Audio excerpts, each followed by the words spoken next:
Hi, welcome to Supernatural Saturday. I'm your host, Nikki Luciano, and today we're joined by Missy, Mason, and Destiny. We're starting a new season here on Supernatural Saturday. I give all credit to William Crooks, who's a dear, dear friend of mine, for giving us the equipment to get this up and running again. Um, I'm not saying it's going to be pretty, but it's the best that we can do. You know, we're just starting out in this, and we hope that you tune in. And if you're not joining us today, then I hope you join us later on in YouTube. You can always look up our podcast videos and watch us at a later date. So if you've got other things to do, you can always come back and check us out. Excuse me. Today we're going to begin our 7 weeks of serial killers segment. Um, since this show is bi-weekly, we're going to discuss this stuff every other Saturday for 7 weeks. A lot of people are going to ask me, and they already have, what do serial killers have to do with supernatural? My theory is I want to delve into their criminal history and their lives and try to get a feel for the, I don't know, diagnosis, I guess. Are they, clinically insane? Is this some kind of form of mental illness, or is there a chance that there's demonic possession? So, I guess we're going to leave it up to everybody to form their own opinion, like I always do, because everybody has a right to their own opinion. Today we chose John Wayne Gacy as our first serial killer. It's kind of a fascinating story. Let's see here. Before we begin, I want to make it clear that we in no way want to glamorize or glorify any of the serial killers that we'll be discussing. I don't give any credit. I don't think that they deserve recognition. I just merely wanted to try to analyze them. I'd say as human beings, but I don't believe they truly were human beings. They're just a case study in my eyes. Okay, let's get it going. John Wayne Gacy. My research tells me that he killed 33 boys and young men in his criminal history. At least. That's what we know of, 22 of those were found under his house in a crawl space. He was arrested several times before he was ever caught for various things, not just what he finally ended up getting arrested for and being put to the death sentence. He died by lethal injection on May 10th, 1994. And I don't know, I guess for lack of intelligence, I guess. Nobody can believe when they hear that his last words were, "Kiss my ass." I mean, I think I'd try to find something a little more deep, something to be remembered by, not just "kiss my ass." I mean, people remembered it. Mm-hmm. It made its Yeah. mark. Another thing that kind of got me was I watched his documentary on Netflix, I think it was. And I couldn't watch the entire thing. I could only watch parts of it, and I had to fast forward through things because I'm sorry to say this, but in my own personal opinion, he sickened me. Just the thought of him and the way he thought was nauseous making. He, number one, was a proud Democrat. He was very, very, what do they call it? Very involved in the Democratic Party. He killed most of the young men because they were gay. And that's what gets me. In one of his interviews that I watched on this documentary, he talked about how it bothered him that they were gay, but yet he turns around, rapes them, and then kills them. I don't know if in his twisted mind that this was his form of punishment to gay people. But I just, like I said, I fast forwarded through it because it was nauseating to hear him talk about another human being, and in such a manner that he did. I mean, what kind of a sick mind? I mean, if you don't agree with people being gay, that's on you, but you don't kill them. You know what I mean? I don't know. What do you guys think? Do you know that usually when he killed his victims, he kept them under his bed for 24 hours before burying them in his basement? Really? Yep. And he Why lured did- them in with handcuffs. Because he Because- had a handcuff trick because he passed himself off as a police officer. No, he was a performing clown at the children's hospitals. Well, he stole a sheriff's badge Oh, and really? passed himself off as a police officer too. Yeah, he was known as Pogo the Clown or Patches the Clown. Yep. Yep. So he became known as the Killer Clown. Mm-hmm. And you guys wonder why I don't like clowns. Hey, you're not a young boy. I should be scared. Okay. Well, when they finally caught on to him and they Love the had... picture you have of him there. Yeah. When they finally caught on to him and they were following him around, there were police officers that trailed his every move. I mean, if he stopped in at a diner, they actually stopped in and sat down at his table with him and ate lunch or whatever with him. It got to the point, and he was so cocky that he'd tell everybody that, knew him in town, because everybody knew him in town. He'd say, "Oh, these are my bodyguards." I mean, how arrogant and pompous can you be? You're being trailed because they caught on to you. They just have to, They're building a case. yeah, they were building a case.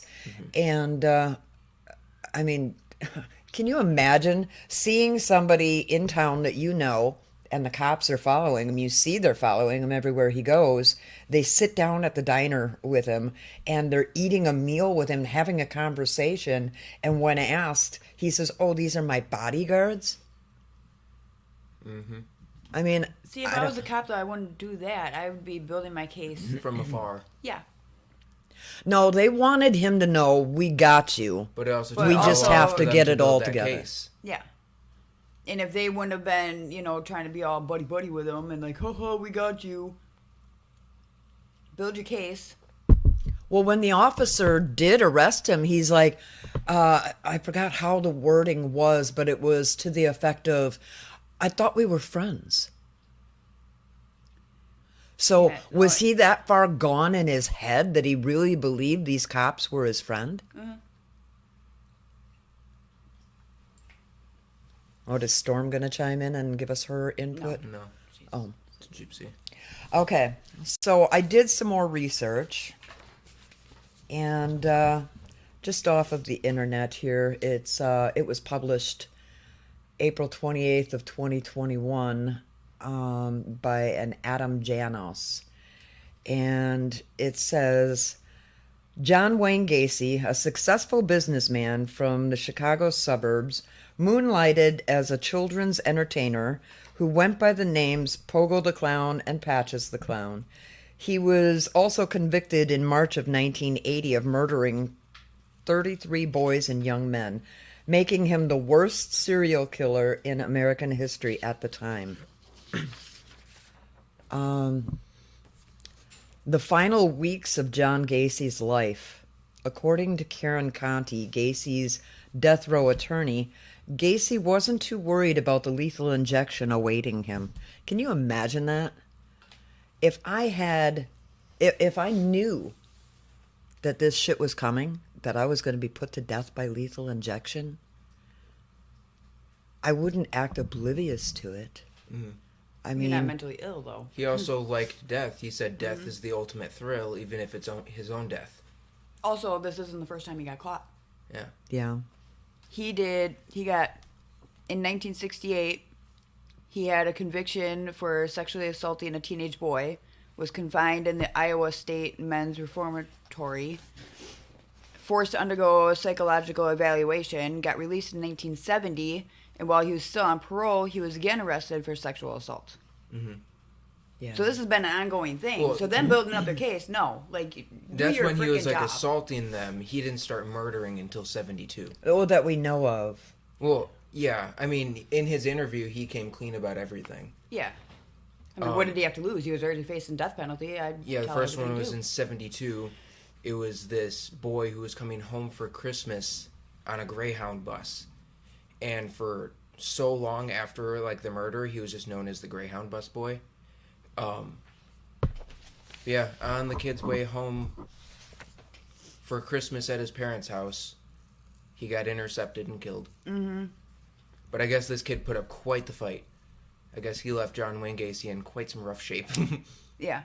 So he had the 33 murders, but there was It says 33 plus. 33 plus murders.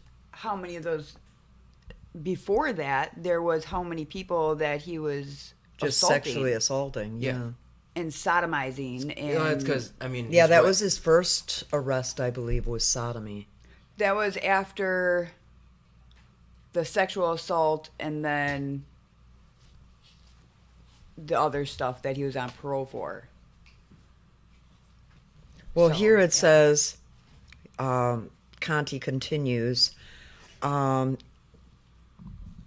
he never expressed concern about his death. That's who she told. She told that to A&E True Crime. She said that he said, I didn't sense... No, I'm sorry. Let me start over again. Conti tells A&E True Crime, I didn't sense he even realized that death was going to happen. For himself, when he was facing the lethal injection. I think maybe because he was found to be extremely mentally ill, I think he thought that he was going to get away with it. Like, up until that last second, he didn't think that they were actually going to do it. He was trying to, like, What call did their he bluff think on it. the governor was going to pardon him? Probably. I mean, you're sick enough in the head to kill 33 plus people, and Instead, Conti says, in the months leading up to his execution, Gacy was far more preoccupied with money matters. The state of Illinois had sued Gacy for money the killer had earned from various revenue streams while incarcerated. Among them, artwork he'd produced, including self-portraits as Pogo the Clown, and a 900 number in which a pre-recorded Gacy argued his innocence to the paying caller. According to the state, Gacy was fiscally responsible for covering his incarceration, but Gacy wanted to leave his earnings for his family. Eventually, the state's civil litigation case against Gacy was thrown out, and as the weeks passed toward his impending execution, Conti got to know Gacy better. Despite his ghastly crimes, Gacy was an amusing character, Conti says. He had a pen pal who said she was in love with him. I said, John, are you going to marry the woman? He says, no way. The woman has 3 children and they're all in the penitentiary. Do you think I'm going to marry into a family like that? So he's in the penitentiary, but he's judging the woman because she has family members that are in the penitentiary. Mm. That has to be like one of the biggest forms of mental illness that there could ever be. I mean, I really wish there was a doctor that diagnosed him and said what level he was at. Was he manic? Was he, schizophrenic? What was he? I'd like to see a real clinical diagnosis of him. And then it kind of begs the question, was it mental illness or was it like demonic possession? I think he was just completely mentally insane. Yeah. Do you know what led up to him getting caught? What? He kidnapped a 19-year-old, took him home, did what he wanted to him, tied him up in the basement, beat him, whatever. He actually kidnapped him at gunpoint, like abducted him at gunpoint. Yeah. Tortured him, did what he wanted, and then he drove the kid to where the kid worked and dropped him off. And he said, if you go to the cops, nobody's going to believe you anyways. Yeah. And then before he started killing people, he got arrested for molesting a teenage boy, then paid another teenager to beat up his victim. So, like, he wasn't done with just doing what he did. He wanted to see. So they said he was into sadism, Yeah. which is like inflicting pain onto people and whatever. Yeah. So, yeah, he. One person, he killed the kid, and then the next day he sold the kid's car for $300. Yeah. Wow. And just said that he's sleeping in the house. In the guest bedroom. Oh.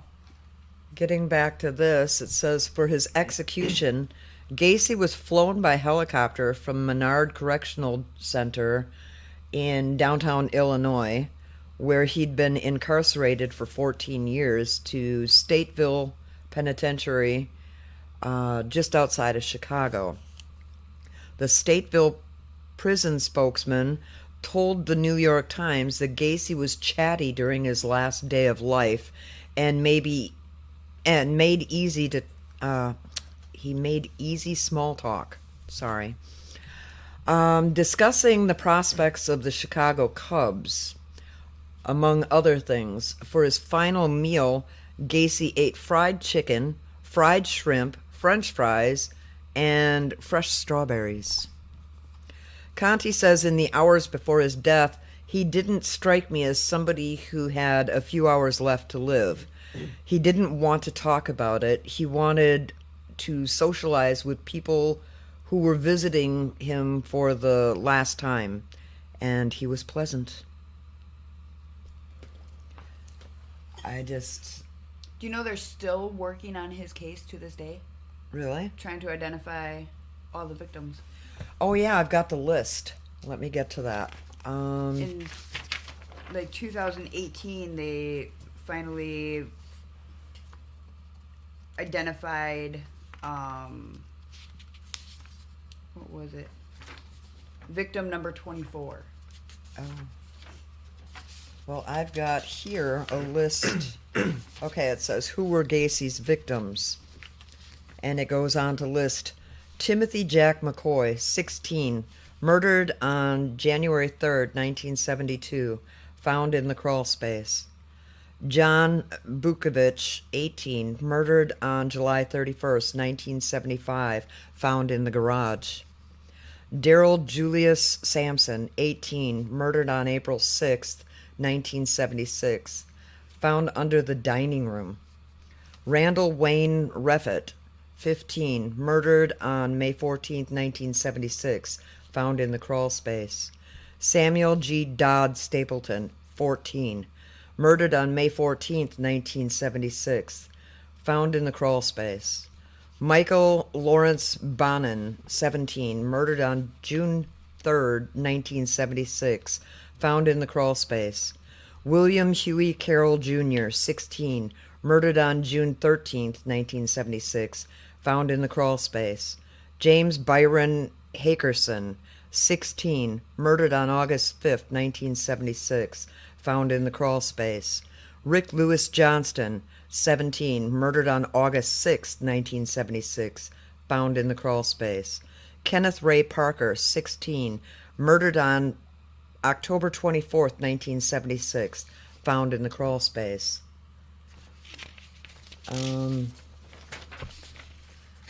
Michael M. Marino, 14, murdered on October 24th, 1976, found in the crawl space. William George Bundy, 19, murdered on October 26th, 1976, found in the crawl space. Francis Wayne Alexander, 21, murdered on December 1st, 1976, found in the crawl space. Gregory John Godzik, 17, murdered on December 12th, 1976, found in the crawl space. John Allen Sizik, 19, murdered on January 20th, 1977, found in the crawl space. John Stephen Prestige, 20, murdered on March 15th, 1977, found in the crawl space.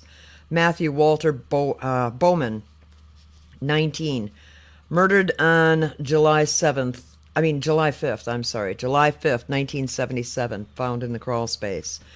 Robert Edward Gilroy Jr., 18, murdered on September 15th, 1977, found in the crawl space. John Anthony Mowry, 19, murdered on September 25th, 1977, found in the crawl space. Russell Lloyd Nelson, 21, murdered on October 17th, 1977, found in the crawl space. Robert David Winch, 16, murdered on November 10th, 1977, found in the crawl space. Tommy Joe Bowling, 20, murdered on November 18th, 1977, found in the crawl space. David Paul Telsman, 19, murdered on December 9th, 1977, found in the crawl space. William Wayne Kindred, 19, murdered on February 16th, 1978, found in the crawl space. Timothy David O'Rourke, 20, murdered June 23rd, 1978, found in Des Plaines River. Frank William Landington, Landingen, sorry. I crucified that name. Let me start over. Frank William Landingen, 19, murdered on November 4th, 1978, found in the Des Plaines River. James Mazzara, 20, murdered on November 24th, 1978, found in the Des Plaines River. He must have ran out of room under his house. Robert Jerome Peast, 15, murdered on December 11th, 1978, found in the Des Plaines River. The details of the 5 unidentified victims are: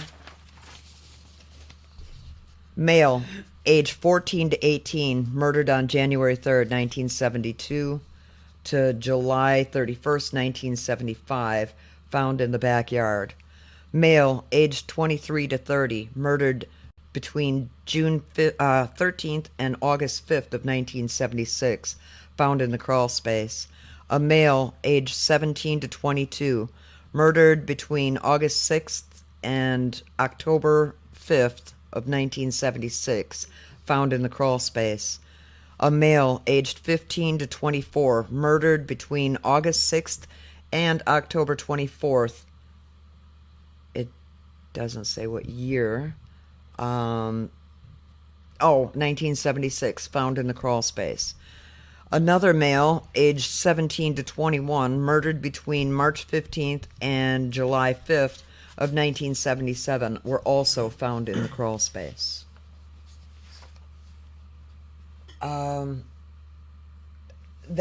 It sickens me because I look at these dates going back, several in one day, some the very next day. And the thing that got me was in the interview, I guess several of the police officers had talked to Gacy's second wife. I don't remember her name offhand. Not that it's important. She noticed that he had lost, what was that? Carol Gacy? Carol Hoff. Oh, Carol Hoff. She admitted that John had, I don't even want to call him John because that puts too much of a personal... Humanizes him too much? Yeah, it humanizes him too much. Gacy had lost interest in her. And because he was gay. It says right here that, so his dad was very abusive to him and the kid, his siblings. Mm-hmm. They learned to toughen up against the beatings, and Gacy, no matter how much he was beaten, he wouldn't cry. Yep. He also suffered alienation at school because he had a congenital heart condition, so he couldn't play with the kids, couldn't run around, couldn't do whatever. Mm-hmm. And his father saw that as Gacy was failing at another thing, so would beat him for that. And then Gacy later realized he was attracted to men and experienced great turmoil over his sexuality. Okay, if he was attracted to men, why was he in his mind punishing gay people for being gay by raping them and then killing them? Because I think in his head, he was punishing them for his sins. Yeah. For what he didn't like about himself, he was trying to beat out of these kids. That's a good way to look at it. And also he was into this He was a kinky Sadism. sadism who enjoyed torturing people. See, now that takes me more over to the demonic side, demonic possession I think his type. It dad was beat just- the mental illness into him. For sure. Well, I think he had that trigger when he was born. There was something in him. Yeah, I mean, it takes a And- certain mind to be able to be this Yeah. messed up. You can't be taught this. Because there's millions of people every day that, they're in a household, their parents would beat them, their parents would, abuse them, and they grow up and they turn their life, in the opposite direction. They raise their family the opposite of how they were raised. So it's like- there Depends on the are extent of the functioning. beatings. Yeah. He was beat pretty bad. Yeah. Like near death beatings. Yeah, he had to stay home from school a lot because of how bad he was beat. Yeah. But anyways, he lost interest in his wife, and his wife saw that he was hiring these young boys and young men to work at his construction company, and she began to question him about it, and she was asking like, oh, why are you hiring such young guys? And even the townsfolk were like questioning it, and he was like, oh, I want them to learn very young the skills that are required to work on my team. I want them to learn how to do it right from a professional, not do a half-assed job and shoddy workmanship.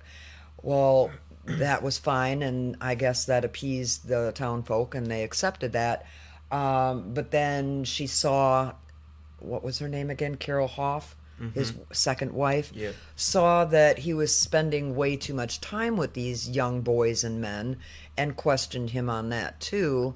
And she even asked him, are you messing with these boys? To which he denied, Well, because in his head he wasn't. Yeah. He wasn't.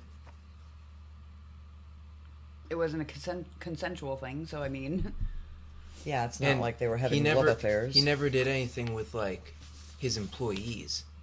Yeah. Like, the people he hired. No, it was always all people random. that No, he he went out- did. He did with a few of his. It was mostly people he went out and kidnapped. Yeah. Because he even went to different states and kidnapped. Yep. I'm not going to be making them. So it says here, under the question of how many people did Gacy murder, it says John Wayne Gacy is known to have murdered 33 young men between 1972 and 1976. They included people he knew, often employees, along with random victims lured off the streets with promises of jobs, drink, or money for sex. Once inside his home, the victims would usually be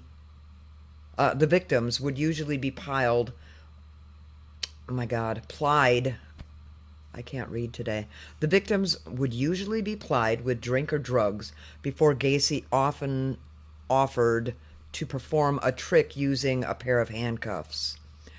Gacy would cuff his own hands behind his own back, subtly freeing himself with the key hidden between his fingers before offering to show his victims how to perform the trick themselves. Mm-hmm.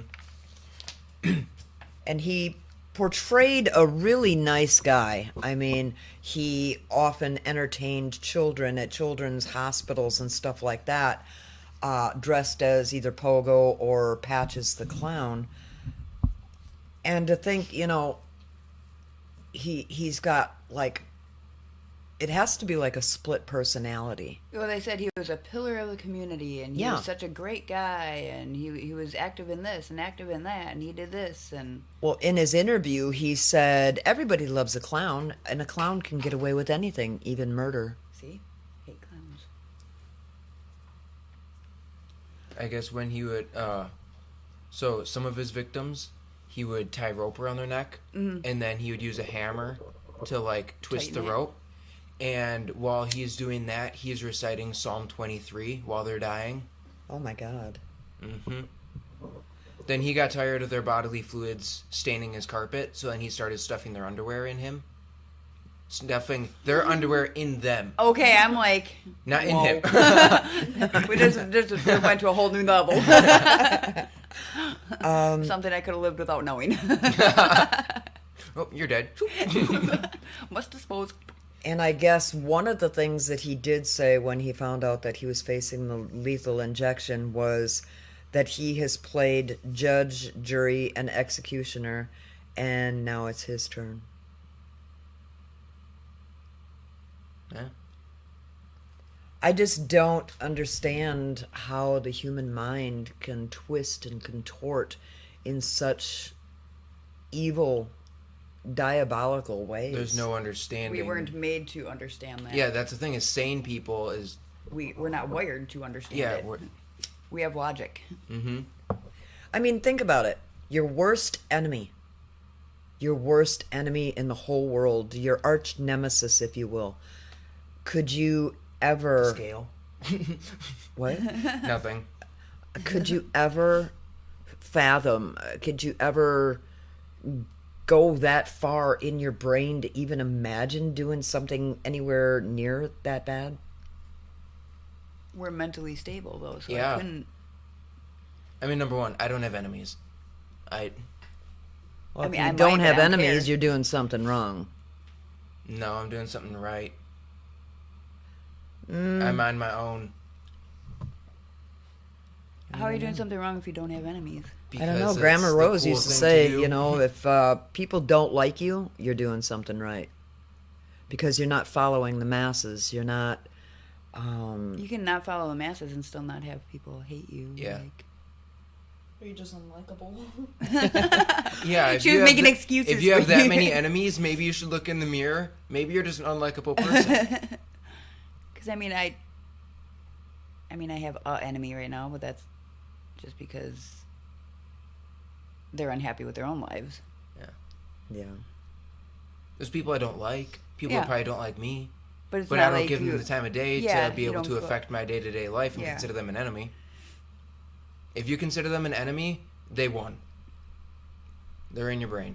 Yeah, Living don't rent-free. rent them that space. They're living rent-free in your head, honey. Not you personally, but... I mean, yes, but... Should I take offense? Hey, the weak take offense. So, what do you guys think? Was it Do you know in mental- 2017, one of his paintings sold for $7,500? It's not what a lot kind for a of painting. twisted fuck would buy that? Probably this kid, Sebastian, who idolized Gacy so much that he killed his mom and buried her in the drum underneath his house. He goes, well, that's what Gacy did. When was this? Now you're going to have to, I don't know. Well, he bought the painting in 17. Well, I don't Oh, think he he didn't bought buy the it. painting? Oh, No. okay. But still to this day, people are buying his paintings. I mean- and there's a restaurant in another country, and it's based off of his last meal. Oh. So, what do they call it? The Gacy meal? Oh, give me a minute. I'll be able to find it. But yeah, Well, that it's food. yeah. Yeah. There's movies that idolize him. There's restaurants. Look there's at, I mean, food. look at there's, Dahmer. He was getting fan mail when he was in prison. Yeah. Well, so is Charles Manson. I mean, they all were. Ted Bundy and stuff like that. Yeah. People are just crazy. Uh-huh. I wouldn't want to be near his painting because I feel like His his evil is still Well, in they, that painting. he calls them the evil clown paintings. That's his, like, genre, is Yeah. evil clowns. And he spent his time in prison painting all these paintings so that he could sell them. why do people do that? Mental illness. Mental illness, love. No, I'm saying no. Why do you?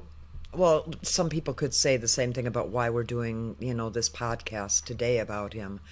That it's glorifying him, and like I said in the beginning of the podcast, that is not my intent. My intent was to, I don't know, kind of bring awareness and to, We're just trying to dive deeper into a case. yeah, and maybe touch on something that the cops missed, or Well, they're still looking into it. Because they're still identifying bodies. They're still but why would you idolize somebody like that? mental illness, love. Mm-hmm. They're lacking something in their life that, and they're just as mentally unstable, if not more, because But they wouldn't idolize that this lead person. to copycat killings? That's what Yeah. has happened. to- That's Yep. what that Sebastian kid did. Do you know that John Wayne Gacy, he ran like a construction company. It's called PDM. Yeah. Yeah. He used his employees. They were accomplices in the murders. Oh, really? They helped him kill the people. Yeah. Some of them. So when he got arrested, he said, "Did my associates get caught too?" And Or they- maybe he was just trying to, take some of the weight off of his shoulders and, spread it around. If I'm going down, was I'm taking perfectly- everybody with me. he was perfectly fine getting caught. Yeah. He didn't try to fight anything. And they did say that there was unidentified like fingerprints and DNA Yeah. on the bodies, but they never caught any of the employees. And to think, people, they walk among us. He was a fast food restaurant manager for several years before and during Mhm. this whole case. You know that. Oh, I wonder how many of them he made into burgers. Good thing that was before I I, don't was think. alive. I don't think he did cannibalism. No. All, No, he just most Oh, of that the was pro- just Jeffrey Dahmer? Yeah. Yeah. I mean, Gacy did stab one kid, and then he wiped the knife off on his pants, and then proceeded to cook bacon with that knife. Mm-hmm. Made himself breakfast with the body next to him. Ugh. Lord. What else was I going to say about him? There was so much. I mean, just like I said, I kept fast forwarding because of the things that he was saying in his interview that just rubbed my DNA the wrong way. My brain was just like, no, I can't listen to this because I can't let that in. You know what I mean? And I've seen some pretty fucked up shit. Yeah, that's one thing that was like watching like the Dahmer show. That's people acting, Yeah. but watching like their actual interviews, I feel like you can't listen with your full mind because I'm afraid something will slip in. Well, hopefully none of the people that are listening now and none of the people that are gonna listen to this have any children under 18 in the room while this is playing. But because of what I'm about to say, I mean, I don't even like forming my mouth to say these words, but he bragged about doing oral sex on these people and having them return it on him. And it was just like every day, like, oh, I gave him a 20 and he gave me 2 10s back, I mean, it was just matter of factly. Nothing that he said bothered himself morally, It's like he had no pride. So in this one article, they're saying that after he did get sentenced to death, in 1980, Gacy started to study law while he was in there. And he swore that at least 28 of the murders had been committed by employees who had keys to his house. Mm-hmm.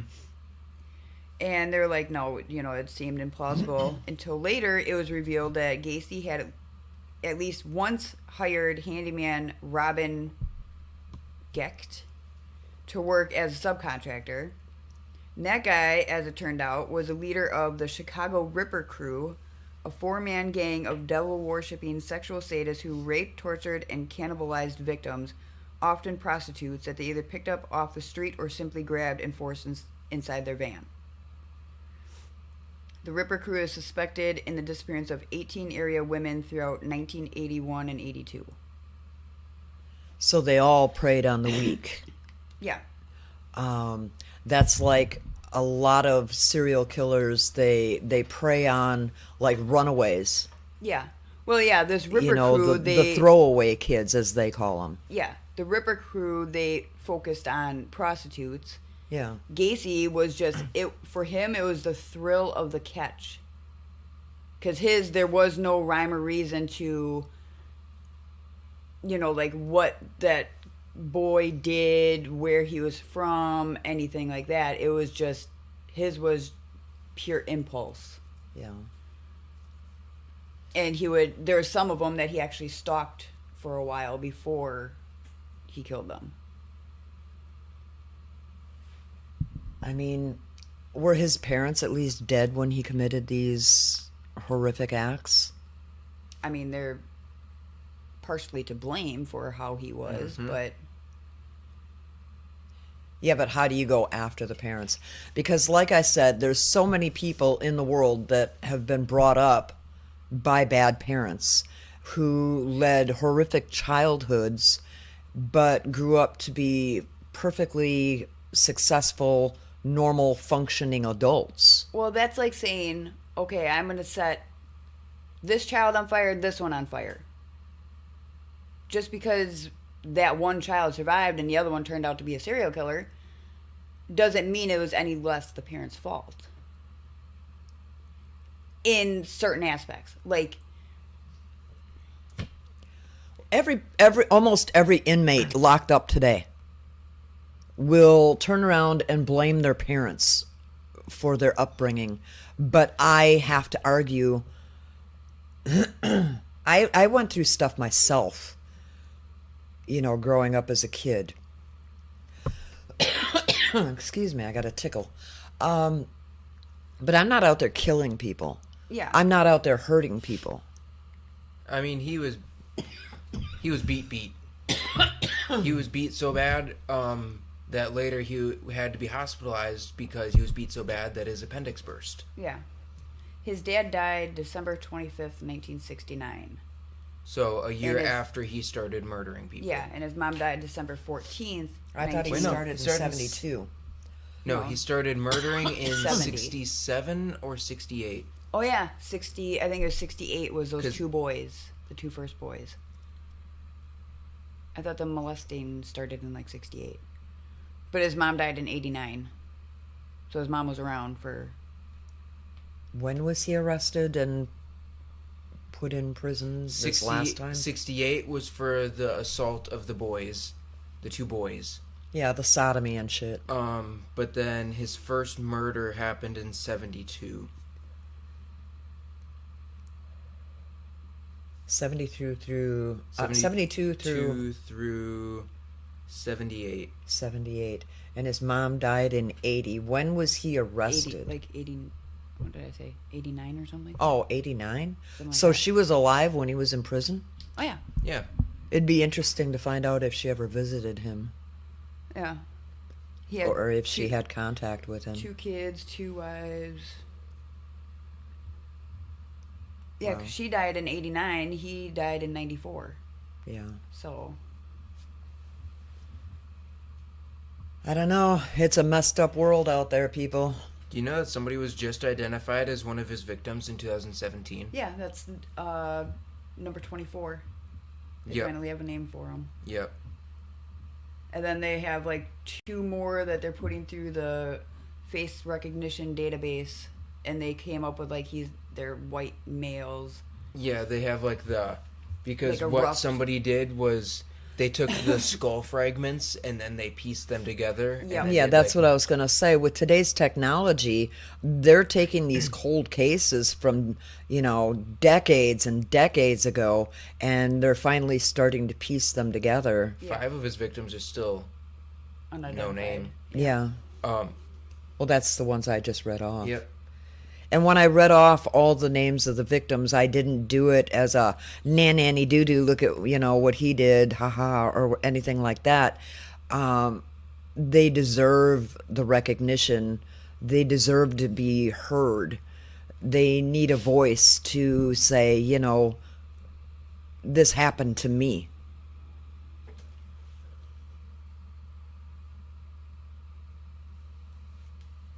What? My stomach is doing some ungodly things. Oh, well, it just adds to the supernatural It sounds like portion we're of the ghosts in show. the back. Yeah. Oh. I think John is in the house. Watch out, people. Mason's stomach is going to eat things. One of the victims, he was 21, and he was the only victim who his parents never reported him missing. Wow. Well, just this week in our neighborhood, in our neighborhood, there was a girl missing, a 16-year-old girl. And everybody was like, oh my God, she's been missing. She went missing earlier today. Back in my day, when I used to run away from home as a teenager, they wouldn't do shit about it unless you were gone for 72 hours. You didn't constitute a missing person for 72 hours. And if your parents didn't report you missing, nobody was looking for you. But they found this girl, and she's safe and everything. I guess she has a habit of running away. I still don't think I you can think that file the a missing- parents should. I think the parents should be investigated if your child is running away, Well, she whether has it's drug. 999 Yeah, tattooed on her forearm. yeah. They said it was 999, but hey, stupid, turn your head. Yeah. Flip the picture. Yeah. And she has FML on her stomach, which was "fuck my life," and that was from the movie 13 Reasons. I mean, it's been a thing for I've been saying longer it than since- you've been alive. Yeah. And I mean, there's actually groups out there called the FML group and stuff like that. We're notorious. Oh. And FTW, Fuck the World, and all these other groups. SML is a gang in Milwaukee. Yeah. Yeah. Walk in Milwaukee with that tattooed on your arm. Yeah, I we're had from hot. Wisconsin. What kind of gangs do they have here? The flannel gang? I mean, We going to go out Milwaukee, tipping there's no cows, flannel in you know? Milwaukee. Yeah. You're going in. Just because you're You're staying too local. Yeah. Expand your horizons. Yeah. Go out in the world. Just No, the world. no, 3 minutes from my house, there's a shooting. There's so many shootings by your house, you might as well just get a scoreboard in your front window and For start sure. rating them. Well, that's why I said they call Waukesha Little Milwaukee. Yeah. Well, it ain't little. It, And it's we're grown giving- by the second. And we're giving Milwaukee a run for Any money. day of the week, we can turn on the local news, and even though we're like, 30 miles away from Milwaukee, we still hear about this shooting, that shooting, That's why- drive-by. That's why I don't watch the news. No, watching You the don't. news We is- don't even turn the news on anymore. It's It's just forbidden. horrible. The news is forbidden in my house. When I see that the news is on, I go downstairs. Yep. It's nothing on to hear. Yep. And what the other day they were talking about stuff that was happening in like Michigan. Uh-huh. Why do I care what's happening in Michigan? Unless Al Qaeda is coming across the river, Text me. I don't want to hear it. Text me. Yeah. Because that's the only way I'm going to find out my information. Well, that's the way everybody's getting nowadays. Is if it doesn't directly affect the people in my household, then screw it. You know. I mean, it's just come to the day There's and too age much where in- you have to worry about yours, you and yours. You can't sit there and worry about what's going on 5,000 miles away. Because right now we have issues going on here that I need to be know, handled. but what I was saying is, society is getting desensitized. That's because there's so much going on. You can't keep You track have of it and care about everything. you have murders and shootings and horrendous crimes thrown in your face 24/7 on the If TV. I'm gonna shed a tear every time somebody's shot in Milwaukee, I just sit here I'm gonna crying need all more day. water. Well, even like with that parade guy, the guy that in Waukesha that crashed through the parade itself and killed what, 6 people? people. And injured dozens of people. Almost over 100. Yeah, okay. Even though the guy is a useless piece of shit meat, I don't know. Maybe it's me being a Pisces or whatever, and so much of an empath. I sat there watching the trial and I watched his face, and even though I was like, oh my God, what are you doing? You know, because he fired his lawyer and represented himself, which was, I mean, he was a clown. The only thing I could think of is his mother. His mother bailed him out after he ran over I his know, baby mama. I know. And if she But- would have bailed him out, he wouldn't have killed people in the parade and hurt them. Yeah. And Every time you mentally feel bad for him, traumatized my daughter. think about the 6-year-old that he killed. Or I know 9. that. 6. Yeah, I know that. I know that. Mentally but traumatized Delilah, she still has issues. She hears a car backfire and she starts screaming, "Go, go, go!" Literally, we were driving yesterday. Waukesha has their jamboree going on. Fireworks started. All of a sudden, Delilah starts screaming because the fireworks are behind us. It even made Tanner jump, you know, like it was unexpected for them to start right then and there. We're at a red light. She starts screaming and panicking, ripping on her seatbelt. I swore she was going to jump out of the vehicle and just start running. Well, see, I have a problem with I identify too much. I can't with that because, I mean, I It sit there and happened I right in think, front of me, what if if I that mean. was my son? You sympathize with the wrong people too much. yeah. I sympathize with everybody. But more towards the wrong people. Yeah. Oh, I definitely sympathize with the victims and the witnesses that saw that entire parade go down. Definitely. But I also sympathize with, I don't sympathize with his mom because she bailed him out.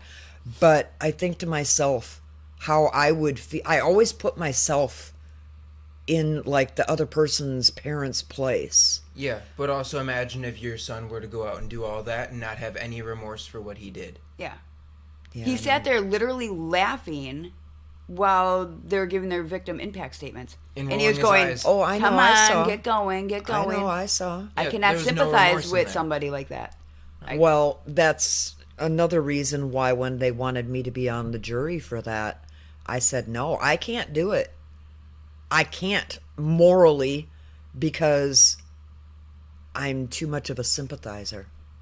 See, I'm, And I don't believe it's my right as a human being to judge another person. not their right as a human being to run over a take 9-year-old. somebody else's But life. that's between them and God. And if you Yeah, well- want to be But- on that jury, you go. But You even go. I back give you all the when- credit because I can't. Well, Even God back can't in the come day down of- here and be on the jury, so I'll take his spot. Because even back in the day of when Jesus was alive, they Eye for an had eye. judge, jury, and executioner. Yep. You have to have some, Who do you think Pontius Pilate was? yeah. But what did Jesus say to Pontius Pilate to his face? I forgive you. No, he said. Yeah. He said, "You are not my judge." Well, meaning that no matter what Pontius Pilate would have decided, he knows God is the number one. Yeah, And he forgave Pontius Pilate Yeah. right when he was being crucified. Yeah. yeah. Pontius Pilate washed his hands of it, and Jesus said, I forgive you. Yep. You did your job. And he said to God while he was on the cross, on the crucifix, he said, "Forgive them, Father. They know not what they do." I mean, it's a different. You can't compare Jesus with the Darryl psycho. Brooks. Yeah, the freaking psychotic Yeah. moron. Well, that, in a like, sense, yes, they chose him over. What was his you name? cannot compare Jesus with Daryl Brooks. No. No, I'm You're- not. You're going to get struck right now. No, what I'm saying is they chose Jesus to be crucified over what was his name? Started with a B, like Barbarous or Bartholomew. no. I don't know. We'll call him B. Yeah. Pontius Pilate left it up to the crowd. He said, "Do you want Jesus to be Yes, he left it crucified, up to the jury. or Yeah. Barbarous or whatever his name was?"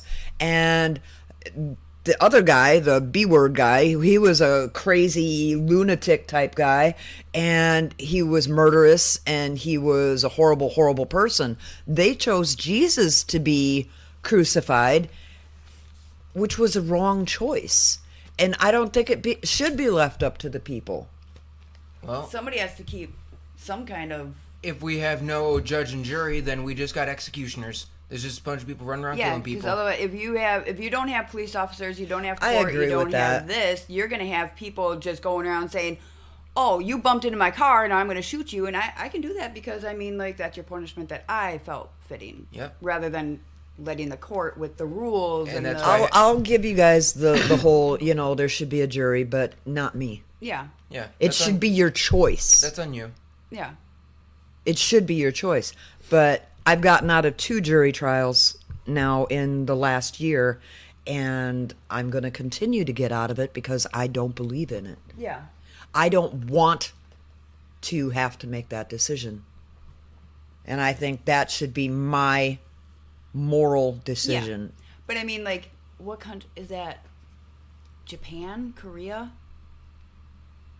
Russia? I don't know. After you graduate high school, you have to serve a minimum of 2 years in the military. In the military, yeah. So if they go to active war, they don't get a choice. You have to serve, Yep. or they kill you. Yeah. Like, literally, like, that's just part of their community Culture. service. part of their like, It's their Culture. civic duty. civic duty. Yeah, I was trying to think of the word, but I could come up with Well, community service. I've got people on Facebook that tell me that it's my civic duty to serve on a jury. Legally, it is. Legally, it is, but I mean, But by whose morally- law? Man's law. Yeah, if you're going to go by God's law, you would have been dead a long time ago. A It lot of just people would've. goes against Yeah. my beliefs. Yeah. Well, yeah, that's on you. Just like nowadays, I don't believe in joining the military because I feel that the government and how it's being run, you're just a pawn in their game. Oh, I'm for sure joining the reserves. If it wasn't for the military, Oh, yeah. I'm not saying... because I mean, like, We'd joining be speaking a different language. for sure. Oh, I highly, everybody that knows me knows that I highly respect and honor all veterans and people that are serving in this country right now. You go. I am behind you 3,000%. I just feel that the way the government is right now, that they're not letting you serve under the same situation or moral beliefs that it was back in the day. Well, nothing I'm is. almost 60 years old. Back in the day, people joined because they wanted, well, even now they join because they want to defend this great country. But our government is going, look at how many people have been left over in other countries because of the way our government is being. But I mean, that's been going on for decades. I mean, look at Vietnam. How many people are still accounted for? I and know, they still have- 99,000, But also it's 99,000. kinda- I know all about that. It's Yeah. kind of getting to those conditions again where Yeah. it's like Oh, for sure. Yes. they're just considering them a lost cause. Yeah. Yeah. And I will always stand up for veterans. I will always stand up for our military. That never goes without asking. I honor them. I cherish them. I respect them You look like for you're all sniffing the your microphone. sacrifices that they have made for us and that we take for granted every day. Yeah. Don't get me going on that one because don't even think for a minute. I will go toe to toe with Satan himself over a veteran. It depends on the veteran. No. They're people too. They are, but there's been No, I'm saying. Yeah, we got there's screwed bad over by a people, too. small There's- group yeah. of veterans. and I'm not even talking And about I'm not the you small can't group. you can't judge all veterans by this small Well, and group. that's why I said some of That them. applies everywhere in life. Some of them. I'm very picky with who I'm going to put my neck out on the line for. And when I put my neck out on the line for you and you turn around as you're giving me a hug and you stab me in the back, But you know what? well, guess what? I have a knife in my back too. But you know what? my You do hand. have one in your back. Yeah. It was put it, there. it all goes Here. back to me being a sympathizer again, because these particular group, this particular group of veterans that did me dirty, if I saw somebody fucking with them, I'd still defend them. Not because they're a veteran, because they're a person. Yeah. Both.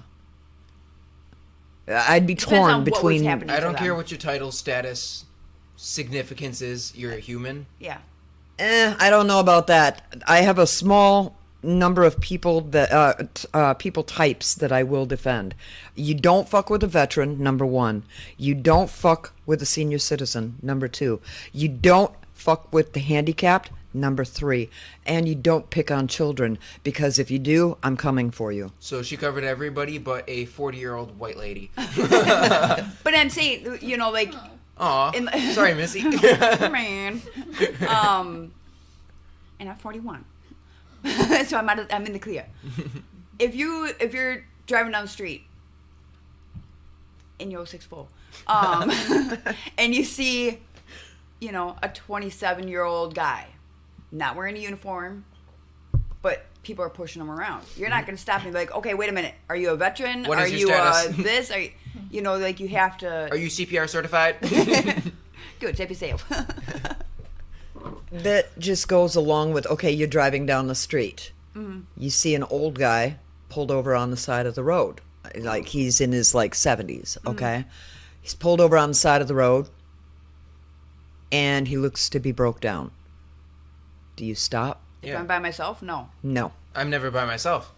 If I'm by myself, no. If somebody's with me, yes. What if he has a gun and he orders the three of you to get into the car? You can't revolve your life around the bad What that could if- happen. 'cause you're What I would staying do in the is house I would scared. drive to a safe spot. I would pull over. I would call, the local authorities and have them go check it out. Usually, like what, because me and Tanner have, just a couple weeks ago, there was a guy stranded on the side of the road. He had his kid on the back of his car. They're standing there just waiting. Using the kid as bait. Yeah.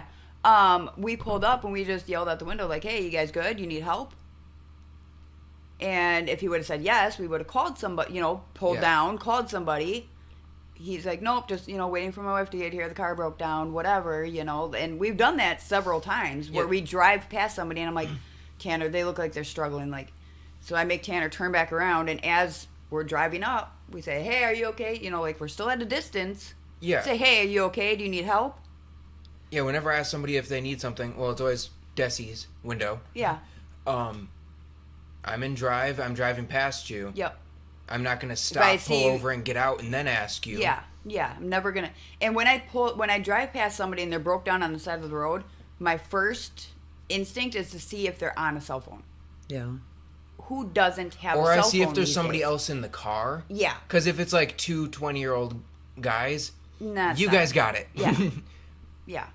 For sure. Well, the same thing goes for homeless people. I won't stop for anybody in the world if I'm alone. But if I see a homeless person standing there on the median in the middle of heavy traffic, I'm going to park in a parking lot. I'm going to walk over, hand them the money, and walk away. That way, people see you being ripped into a car, or, I think never get anybody out of would my care, car. I though? don't care if the light turned green. I'm going to hand the money out the window, and Yeah. if you're behind me, you're going to wait. Mia Yeah. and we stopped at Target about a week ago because we wanted to go to Starbucks. And I noticed immediately there's a lot of panhandling that goes on in that area. People are getting in trouble all the time because of that situation. They're making people uncomfortable. Well, this guy, he's literally walking down the aisles, and as people are coming out of the store, he's asking them for money. And they're all, nope, and they keep walking. And at first I was like, just give the guy a couple bucks. Then he came up to my vehicle. It's one thing, like, if I see you out there doing your thing, I'm going to offer you money. Uh-huh. Don't come up to my window and knock. Yeah. Oh, I hate that. That put me in the fight or flight mode where I was like, I've got Mia in the car with me. Mm-hmm. My first priority is keeping her safe. So then I cracked the window and I'm like, can I help you? oh, I broke down. I'm looking for gas money. Call My AAA. car's Bye. right over there. And he points in a general direction. I said, sorry, I don't have any cash on me. Because what is stopping him from following you when you leave? Like, Yeah. you open up your wallet and he sees money. Yeah. People nowadays are so self-absorbed that they could see somebody literally getting murdered in the parking lot and they're going to keep going to the car and minding their own. Especially in Waukesha. Yes. It was a couple years back, there was a lady in the parking lot of Walmart. Tan and I were coming out. I think this was before Delilah was even born. All of a sudden you hear this kid in a blood-curdling scream. Like, this made your blood turn cold, this scream of this little kid. And Tanner and I immediately were like, where is that coming from? Like, that kid is in danger. Where is this?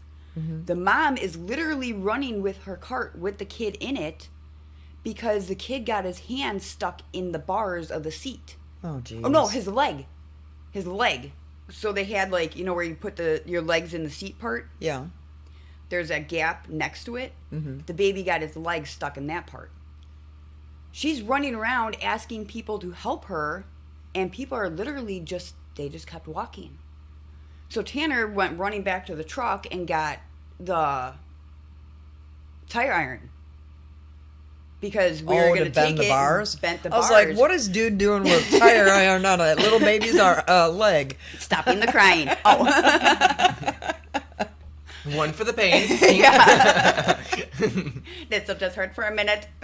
Take one every 12 hours. Yeah. And the mom's sitting there literally frantically crying, blubbering. Yeah. And she's like, can someone help me? His leg is stuck. His leg is stuck. People are just tunnel vision right past her. Desensitized. And I'm like calming the baby down, and I'm like, you know, talking to the baby while Tanner's, you know, coming at him with tools because... Yeah, You that's know, got to be first- scary as shit. Well, yeah, first we had tin snips, and you're not going to cut the cart with the tin snips to, like, you know, our first instinct was to cut the bars. so we As can bend Target it. charges you what, like $800 for that shopping cart? Try and charge me. It's in the cart corral. Yeah, you know. Have you seen Walmart's carts? But the whole time you were saying this stuff, you know, every scenario you come up with, I'm sitting there thinking of what was the person's intent. You know what I mean? Yeah. You have to wonder, was this a setup? Because mean- people use small children as bait. Yeah. This is a fucked up world. Uh-huh. Totally fucked up. And you don't know people's motives You have to out there. proceed with caution with everything, but you can't live your life in a bubble because you're afraid of what can happen. I'm not True. going to not help a baby That's because I'm afraid of what could happen. That's Well, when I go back to the saying is God's not going to let you get hurt doing something and doing his work. Well, that's what I've always said to Wayne, my husband, you know, because he has a conniption fit when he finds out that I just gave, you know, a homeless guy over on Highway 100 some money. He's like, and even my older sons, I have four older sons than Mason. And I forgot how many kids I have. Oh, God. But they're all like, oh, Jesus Christ, you're going to get yourself murdered. You're going to get kidnapped. Somebody's going to shoot you. They're going to rob you. They're going to carjack you. I don't believe that God would let anything happen to you if you're doing the will of God. Well, that's like when we were door dashing that one night and we saw the fire in that very, very, very bad neighborhood. Literally the sketchiest neighborhood I've ever been in my life. To the Yep. point And where... I've been to some bad areas. where we were all like, we need, because there was just so many bad things like happening in close calls. Like They bam, were bam, in bam. the deep core of the ghetto. And we were like, Deep. okay, we're gonna head back to Waukesha. Like we're gonna head that way. Well, then we saw the fire, without even what was hesitating. weird- Yeah, was- I'm surprised you guys stopped the car. But what was weird was you had it to where we were going back to Waukesha, but for some reason your phone made you drive further into Wauwatosa. Yep. Because you were 'Cause supposed to be going to back we to were Waukesha. headed back to Waukesha, but then I got that huge Oh yeah, you got order. for a place that didn't exist. It was a Boost Mobile or something like that. Something like that. was It a- wasn't even like something you could DoorDash, and Yeah. we didn't realize It was any a of this closed until phone store, but yeah. it said it was a restaurant. Yeah, so it led us to literally we drove around this building like 15 So times. somebody probably put in a call to rob you It- as you were driving around. I But think- then God took it and turned it to the good. No, I think God put in that I think call. God put in the fake order. For sure. This is God. I would like I two would taco like- supremes. And I think we still got half to pay. But anyway, I got they all of jumped it. out of this car, ran to the fire. They were pounding on And it neighbors' was, doors. like, we We were were- there before any first responder was there. Oh yeah, in the were the inner ones that city like notified them. that. In the inner city down here, I know for a fact it takes forever for first It responders to took even them arrive 15 minutes to get there. because We they were- figure let it burn. We were clearing houses for 15 minutes before fire trucks got there. But the thing is there was other people standing around just videotaping. Yep. Yeah. Didn't even call 911 because they were too busy on their phone being on Facebook Live. There was so many people who were videotaping us. The Running three crazy around. white Well, ones. who were first you literally- guys knocked on the door of the house, making sure there was nobody inside. Then you guys we all, split up. No, we all split up immediately. As soon as we got out of the car, we all all three went of us. different directions. Which sounds bad. It does, But at but the we were time, on like, a team. it worked because Desi called 911. You and I were on the same page. We're like, you go to that house, I go to this house. Yep, you went on one side of the street. I went on the other because it was on a corner. No, we stayed on the same side. I started out at the house on fire. You went next door, got greeted by the man in his underwear. All I know is I saw pictures. I saw pictures of my son Mason standing there with fire raining down all around him. We went to the windows of the house on fire. Just literally, fire is 5 feet away from me, Not blazing even. in Not front even. of- It was like a foot. Yeah. 3 feet, if anything, just pounding on windows Yeah. with this blazing And inferno. I said, pound hard. I don't care if you're busting out effing windows. Get I people's thought of attention. that, but then I was. You don't you don't want to wanna do see- that because What show? Station 19, because yeah. then you Yeah, give the. you get it. well, there was a movie called Backdraft that was all Yeah. about that shit. Yeah, but me and Desi were in the depths of Station 19 at that point. Oh yeah, We're so like, we were ready. yeah, we were firefighters at that point. And I just got EMT certified. And we got called Citizen Heroes by the cops. Yep. Yeah, the fire chief himself called you guys citizen heroes. Yeah. And they're But- like, well, can the fire inspector or anybody call you guys? And yeah. No, we went through all this. Do not contact me. Yeah. But see, that's what makes a hero is people that react. They don't sit and go, oh, let me think about this for a minute. That house could be a trap. You We know? were even thinking about because we were like, okay, is there hoses nearby? Yep. Should we spray the nearby houses? Yeah, we Don't were worry ready about to the like house on start fire. ripping Yeah. people's garden hoses That was my out. first thing. Well, that how came about out the of my guy, the poor black guy that came to the door in his undies? No, He was white. okay. He was white. Oh, I thought you said it was a black guy. Oh, well, anyway, He was either way, black. it's I funny. At that Anyway. point, all I saw was smoke anyways. Yeah. Everything was black then. I said, your Couldn't every breathe. neighbor's house is on fire. And you're next. Yep. Yeah, I did. I Yeah. said, you're next. Threatening him. He said, oh my God, okay. And then he like closed the door, got his dog, and got out and Yeah. went to safety. Yeah. Because I was near. Did he put britches on? Yeah, I Yeah. nearly. Yeah, because we were standing next to him. I outside. nearly broke Yeah. his window. Uh-huh. I was pounding on windows. I was punching his door. Yeah, because he wasn't answering. Ringing but you his could see doorbell that and punching his he door. literally peeked out the window, and Mason's like, "Are you kidding me? Like, Yeah, I'm and then trying he to went- save you." Yeah, fine, burn. Yeah. I'll In save your a smart tidy person. No. Well, I like- was very proud of you guys And at as that we time. drove up, we're like, it started to get foggy out. Yep. And it wasn't that uncommon for it to get foggy because it was still warm out, but then the cool What night time was mixed. it? It was like 11 o'clock at night. Midnight. Midnight. It was like midnight, 1 Yeah. o'clock. Somewhere Yeah. in there. Yeah. Somewhere in there. Sketchy hours. For Sketchy sure. area. And that's why we were getting the F out of there. Yep. Well, it was a very, very bad neighborhood.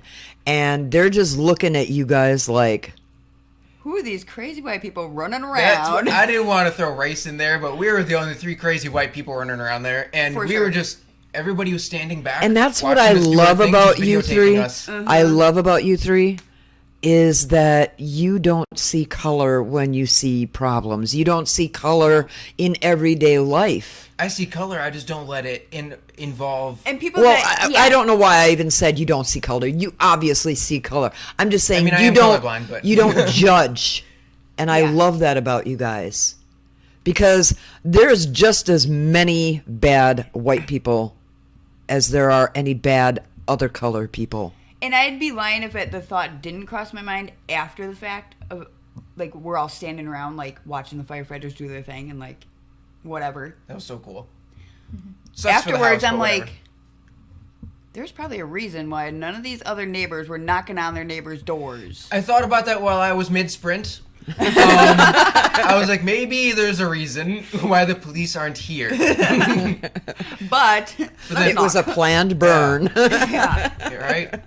My luck, it was like a gang's house gone bad. yeah. Or there's a meth lab in the house. I 'cause was just about to say, like, a meth lab. It was just it's a about to very explode. druggy, gangy area down there, too. Yeah. And I was like, my luck, I'm going to go into somebody's yard. They got attack pit bulls. Yeah.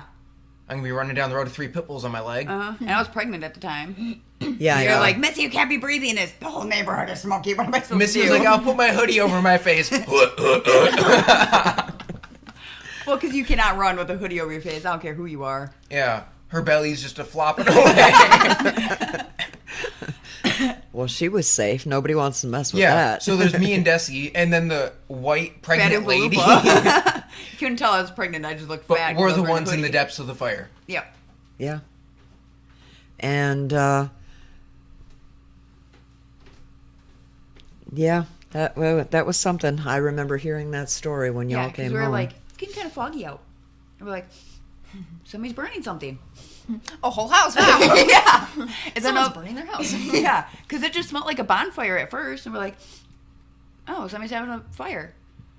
Not even like a minute later, I'm like, wait, that's the house is on fire. I'm like, there's a fire, and then we like kept driving because I'm like, if it's a business, whatever, you know. And then all of a sudden, I'm like, wait, this is a residential area now. Like the house is on fire, yeah. and we And, were well, like not even. Luckily, the family that lived there wasn't even home. They're at a wedding, and their kids were at a babysitter's Their kids house. and dogs were out of the house for the night. Yeah. Which That I thought was was- a little Little suspicious. suspicious. Because the family, like, not the family, the husband, wife, whatever they were, I don't care.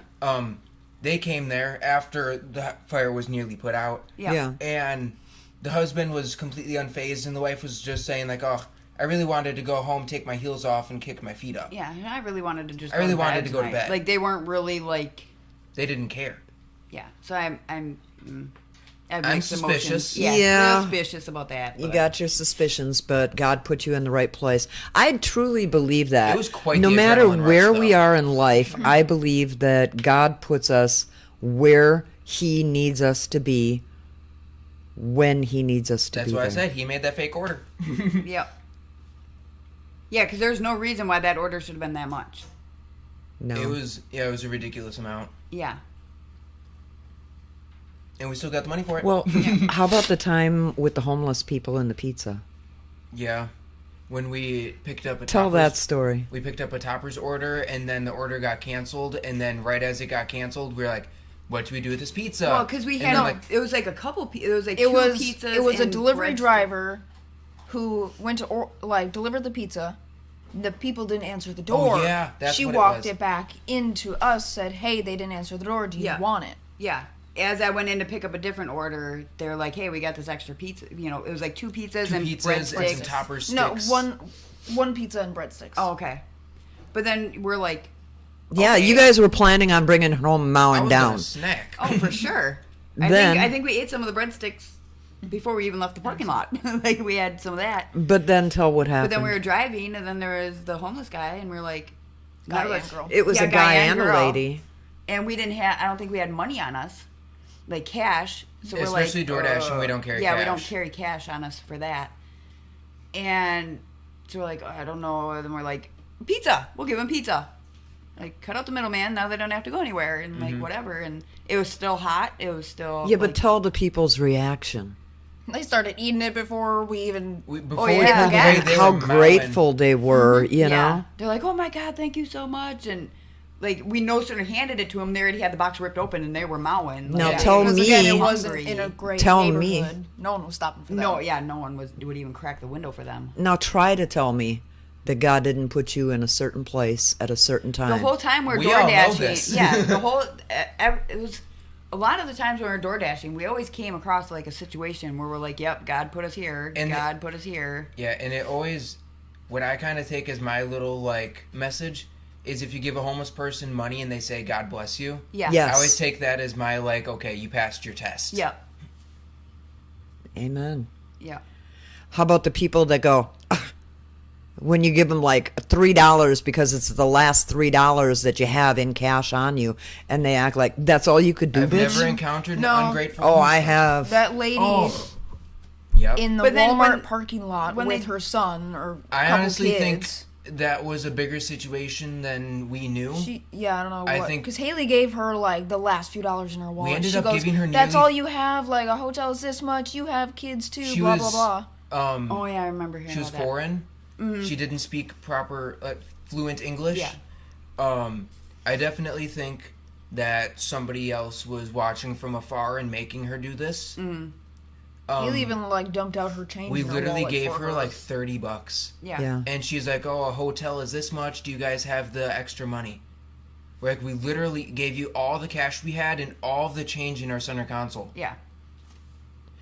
That's when. I think she was there against her will, but that's a Yeah, bigger probably. situation than we're aware of. But that's not a you problem. I mean, you know, you mean, can only nothing do really in the so world is. much.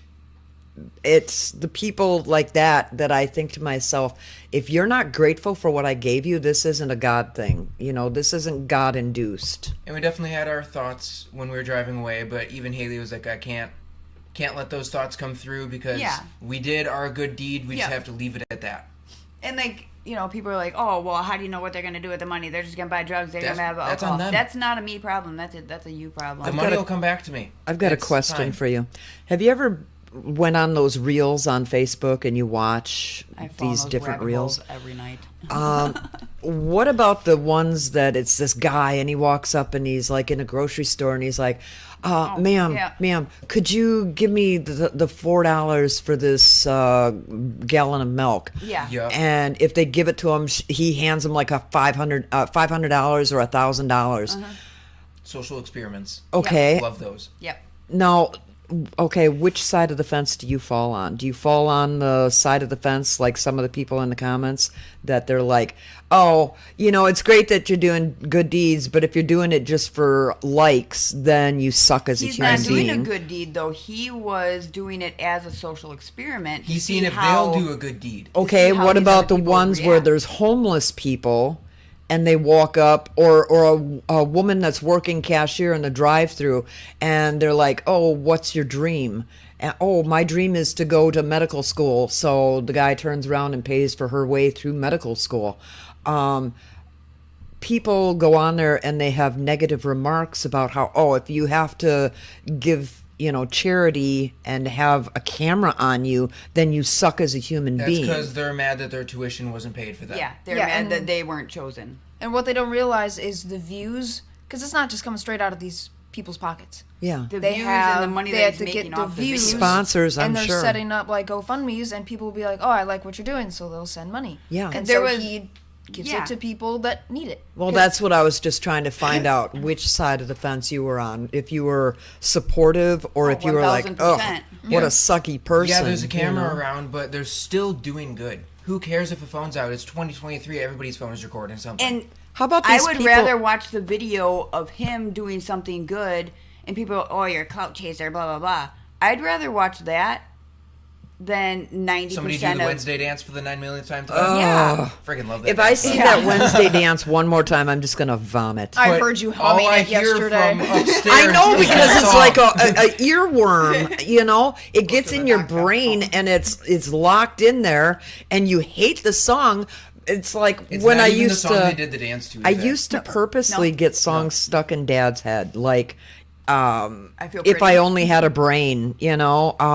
I feel pretty. Or I Feel Pretty. Here's Dad on a construction site singing I Feel Pretty. And it's funny to do it, but it's not fun to have it done to you. She likes inflicting pain. You and John Wayne Gacy got more in common than anything. Watch yourself, Inflicting little pain on boy. But getting back to that guy, and then there's that Mr. Beast. Delilah loves watching Mr. Beast. What is it? He's Same concept. He'll walk up to people and say, "Okay, I have $20 for you, or do you want to double it and pass it on to the next person?" Yeah, I see that a lot. And it goes on, and it got up to like $1,000 at one point. Well, then the one person, she took it, she was like homeless, she had kids, like she had a bad hand dealt to her yeah. that she was trying to deal with. And at first she's like, I'll take it. And she goes, no, double it and pass it on. And then she's like, no, I could really use the money. Like, I need to get this and this and this and this and this. She's going through this mental war in her head on like, Out loud. When you're done arguing with the voices in your head, Yeah. let me know your answer. but she's trying to rationalize why she was being so like indecisive about it. Yeah.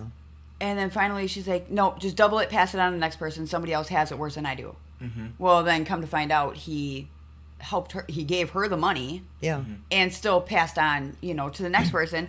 But then also like set up a GoFundMe for her and her kids, Th- and does updates with her. That's like, another the thing. people want to with know how Mr. you're doing. Beast. He makes he clears like hundreds of millions. Oh, for he sure. makes a lot of money. So if he sees a homeless person, if he feels it's necessary, he'll get them an apartment. Well, and he doesn't just like, oh, you're homeless. He Here, gives let's away have cars. money. He goes up to him and he's like, so tell Tell us me your your story. Yeah. Yeah. Tell me your story. How did you get to be and homeless? there's Yeah. there's some heartbreaking stories on there where things were out of their control. There were some stories where they're like, you know what, I messed up, I did this, I did that, blah blah blah, and now I'm here. There's some people where he'll give them like $1,000, but some people he'll be like, okay, your rent's paid for a year. Yeah, let's go find See, you a I house. like people like that because they realize that there's so many people out there that are actually literally living paycheck to paycheck. And sometimes you have to use that paycheck for a medical emergency or, whatever. And you don't pay your rent and your landlord's just like, fuck you, you're out, Yeah, And one paycheck could Make or break ya. totally make or break a situation. yep. His stomach is growling at him again. Oh, Like I I'm thought- laying on a landmine. All of a sudden, I look over and I see Mason doubled over, like he's either His going to stomach just vomit went, or. wow, Yeah. Well, I didn't hear it. So. You'll play it back. You'll hear it. Yeah. Here's a Q-tip. Because it was there.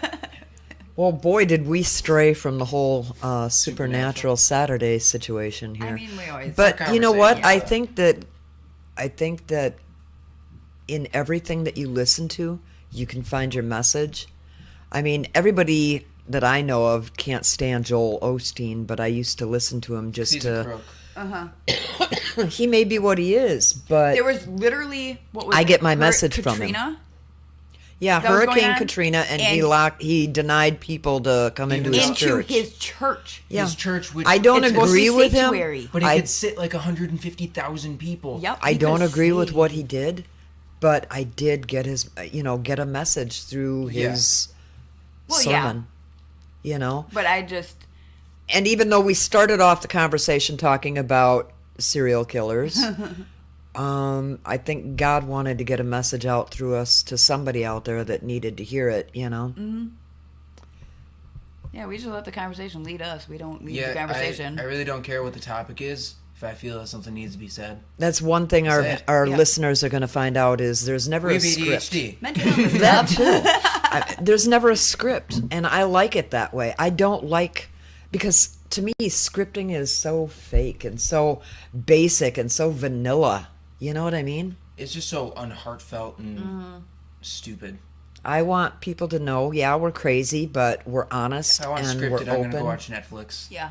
I've had a lot of people watch Mike and comment Molly. on our podcast saying that we're freaking hilarious or that they can really relate to us and that they think that we'd be fun to hang out with. Yeah, I mean, we're unfiltered and we say stuff we probably shouldn't say. Oh, yeah. We're a freaking hoot. Speaking of being a hoot. Owls.